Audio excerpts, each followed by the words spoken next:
இப்போது புதிய அறிமுகம் ஆச்சி ஹோட்டல் சாம்பார் 50 கிராம் ரூபாய் 20 மட்டுமே. ராஜ்யசபா தேர்தலில் போட்டியிட காங்கிரஸ் சார்பில் கிறிஸ்டோபர் திலக் வேட்புமனு தாக்கல் செய்தார். அந்த காட்சிகளை பார்க்கலாம். தொடர்ந்து செய்தியாளர் ரமேஷ் இணைப்பில் இணைகிறார். ரமேஷ் வணக்கம். காங்கிரஸ் சார்பில் தற்பொழுது வேட்புமனு தாக்கல் செய்திருக்கக்கூடிய கிறிஸ்டோபர் திலக் அவருடைய பின்னணி என்ன? விரிவான தகவல்கள் பதிவு பண்ணுங்க. மாநிலங்களவை தேர்தலில் காங்கிரஸ் வேட்பாளராக போட்டியிடக்கூடிய கிறிஸ்டோபர் திலக் தலைமைச் செயலகத்தில் தன்னுடைய வேட்பு மனுவை தாக்கல் செய்திருக்கிறார்.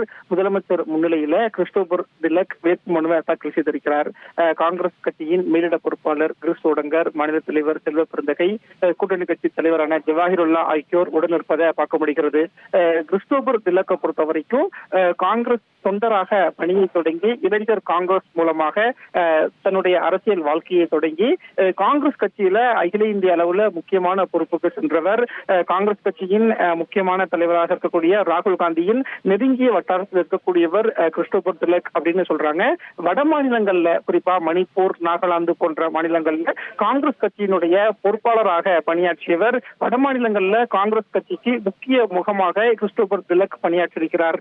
இதுவரை தேர்தல் களம் காணாத கிறிஸ்டோபர் திலக்குக்கு இப்போது காங்கிரஸ் சார்பில் ராஜ்யசபா வேட்பாளராக போட்டியிடக்கூடிய வாய்ப்பு கிடைத்திருப்பதை பார்க்க முடிகிறது.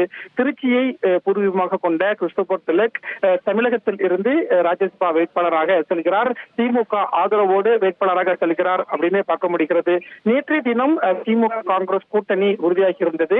28 சட்டமன்ற தொகுதி, ஒரு ராஜ்யசபா சீட் காங்கிரசுக்கு திமுக கொடுத்திருந்தது. வேட்பாளர் யார் அப்படின்னு ஒரு பெரிய எதிர்பார்ப்பு இருந்த நிலையில தான் காங்கிரஸ் சார்பில் கிறிஸ்டோபர் திலக் போட்டியிடுவார் அப்படின்னு அதிகாரப்பூர்வமாக அறிவிக்கப்பட்டிருந்தது. இப்போது கிறிஸ்டோபர் திலக் தலைமைச் செயலகத்துக்கு நேரடியாக வந்து முதலமைச்சர் முன்னிலையில வேட்பு மனுவையும் தாக்கல் செய்திருக்கிறார். போட்டி இன்றி அவர் ராஜ்யசபா எம்பியாக ஆவார் அப்படின்னு எதிர்பார்க்கப்படுகிறது. நன்றி ரமேஷ், உங்கள் விரிவான தகவல்களுக்கு. ராஜ்யசபா தேர்தலில் காங்கிரஸ் சார்பில் போட்டியிடும் கிறிஸ்டோபர் திலக் வேட்புமனு தாக்கல் செய்திருக்கிறார்.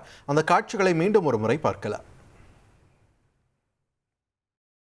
என்னும் நான் மாநிலங்களவையில் உள்ள இடம் ஒன்றை நிரப்புவதற்கு வேட்பாளராக நியமிக்கப்பட்டுள்ளதால் சட்ட விதிகளுக்கு இணங்க நிறுவப்பட்டுள்ள இந்திய அரசியல் அமைப்பினால் உண்மையான நம்பிக்கையும் கட்டுப்பாடும் கொண்டிருப்பேன் என்றும் இந்திய நாட்டின் முழு முதல் ஆட்சியையும் ஒருமைப்பாட்டையும் நிலைநிறுத்துவேன் என்று ஆண்டவன் மீது சூளுரைத்து உறுதி கூறுகிறேன்.